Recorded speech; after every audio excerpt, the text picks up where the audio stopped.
Hello, beautiful, amazing, fantastic world, and you, wonderful, wonderful individual.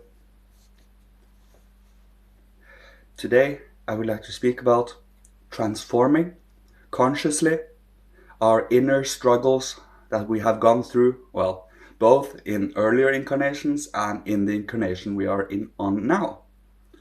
This incarnation is, well, there is always new things that are introduced in every incarnation we're in, but we also go through repetitions. We also go through cycles of old karma. That is also why, obviously, we go through, some people, of course, stay with the same group of people the rest of their lives. Nothing wrong with that, mind you. But if you are an individual human being that have gone through struggle, strife, and whatever life has to offer in the more struggling side, just to be mild, right? You change, and with the change that comes, new things are introduced into your life, which is also why people come, people go. You are with certain friend group at that point, and then after developing and studying and meditating and such, they slowly fall away naturally, obviously, because if you focus on something and they don't, we just split apart because our interest becomes so different. So it is a natural occurrence to it. Now, to be able to stand strong as you, as an individual, knowing that you as an individual are eternal. But what comes around your ego, around your spirit, changes. So you are an eternal in the transitional. You see what I mean here? You have always been the same since you were born, but your physical, etheric, astral has transformed with your ego over your lifetime. So you are both transitional, transient, I think, and eternal at the same time. You know, there are something that passes through the gate of death and moves further, and other things are laid aside. The things that are laid aside, you will come back to in another incarnation. Take these parts of yourself up again and build you. And through the building of you, you have interests, you have areas of focus and attention, you have different variations of morals and standards, and you do always work upon it.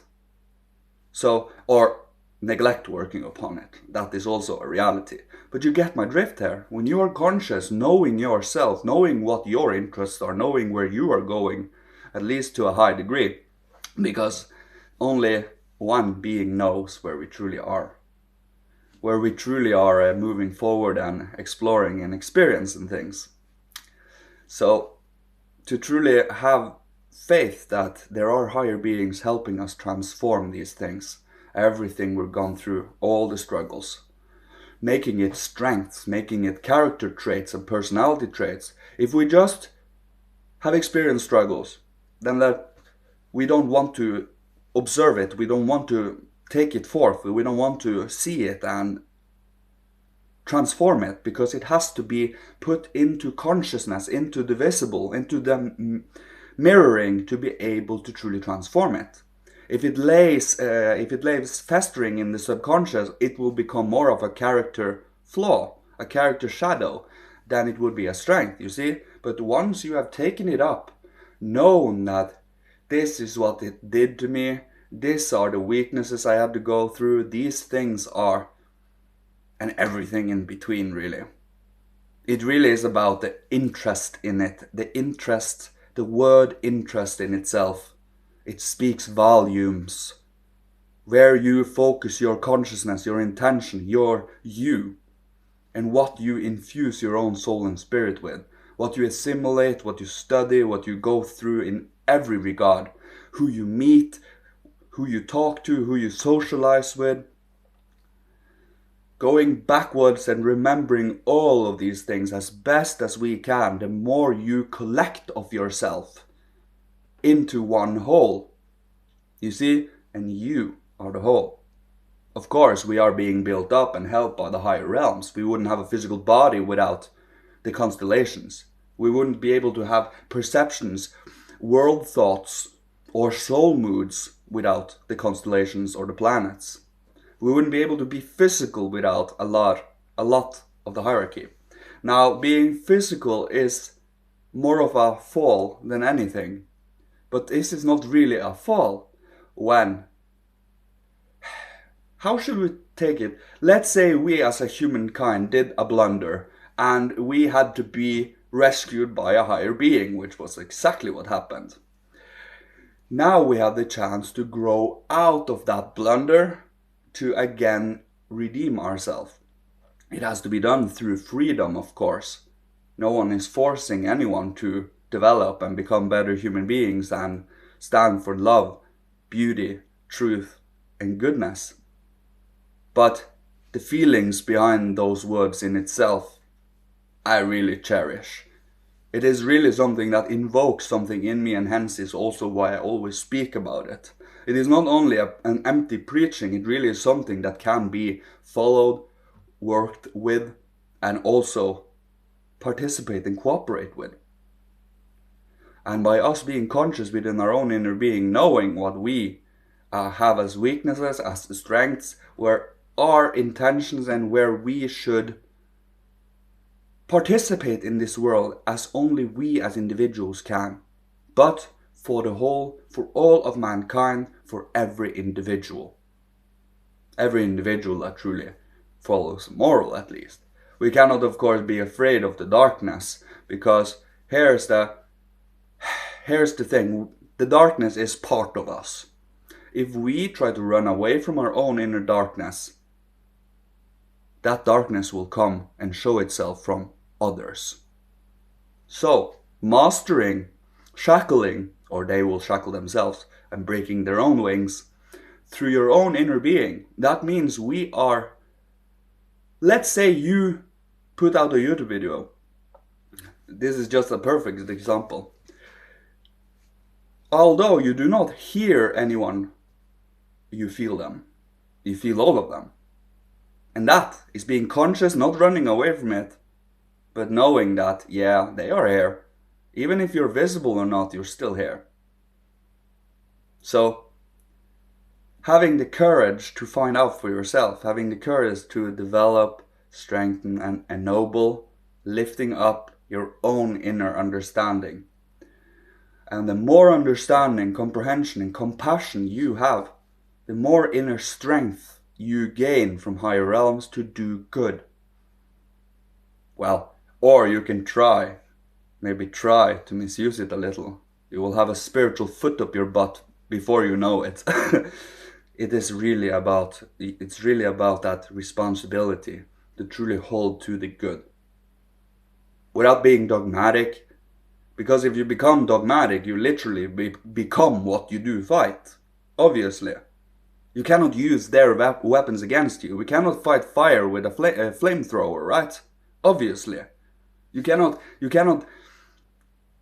release a demon on a demon. But you get my drift. This is also why we have the ability and the capability and the opportunity to redeem ourselves. The only way the higher realms could help us was bestowing us with good. And that is what they did with the realm of darkness too. Once the realm of darkness wished to take the kingdom of light by storm. After a long, hard-fought battle, the kingdom of light won. What the kingdom of light did was, it couldn't punish them with evil or darkness, so they punished them with good. They infused parts of themselves into the darkness, and over a long period of time we have occurred through those two elements, you see. But we have become threefold because of the Christ. Body, soul, spirit, thinking, feeling, willing, past, present, future, subconscious, conscious, superconscious, you name it. We are threefold always. Okay, we weren't always. In earlier times, we actually were twofold. We were dual, and the whole world was related to that too. Take the Hyperborean and Polarian times, half a year day, half a year night. Today we are, well, 1/3 asleep, 2/3 awake every day. So it is about reconciling with these truths and coming to know that you are threefold. If you say you are dualistic, you rob yourself of your conscious spiritual part, the part that is active within you, the part that is alive and conscious and focused and dedicated.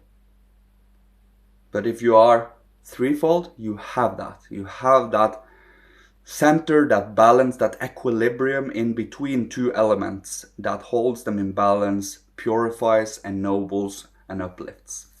And I will leave you with this today. Thank you so much for listening to me, you beautiful, beautiful human individual, personality, amazing soul spirit, you. May you be protected, guided, blessed and loved, kept safe, sound, inspired, having a strong imagination that is related to true spiritual truths and perceptions. And may you awaken within you that oomph to go on, the life force to truly tread on a path that is rarely tread upon, but is necessary today. The spiritual has to be again introduced and recognized within every single fiber of reality. Because if we don't, we will end up walking this whole life seeing but a mere physical corpse. The mechanical laws, the mechanical, chemical laws, but we already are fighting against them. If you see how chemicals works outside of our body, you see that we already are exempt from those chemical laws. We have something that keeps us alive, something spiritual that makes us live, walk around, being alive. Once we die, we lay aside the physical body, astral and etheric body, and you see it begins to follow the chemical laws. It breaks down like any other chemicals would.